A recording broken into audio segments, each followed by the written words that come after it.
আপনি কখনো কখনো নিশ্চয়ই কোনো ব্যক্তিকে এটা বলতে শুনেছেন বা আপনি নিজে বলেছেন বা ভেবে দেখেছেন যে আমি আমার নিজের জীবনে যেটা করতে চেয়েছিলাম সেটা করতে পারলাম না, যে লক্ষ্য অর্জন করতে চেয়েছিলাম সেটা অত্যন্ত কঠিন ছিল, আমি এগোতে পারলাম না, আদি ইত্যাদি।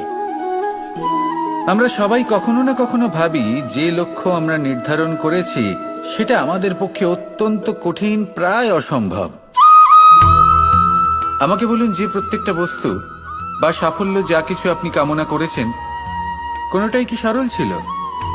নির্বাচনের সময় সেটা সরল ছিল না, সেই জন্যই আপনি সেই লক্ষ্যটা নির্বাচন করেছেন। কারণ সংসারের যে কোনো বস্তু বা কোনো সাফল্য যদি খুব সহজে পাওয়া যায় বা কম চেষ্টা করেই লাভ করা যায়, সেটা আমাদের ততটা সন্তুষ্ট করে না।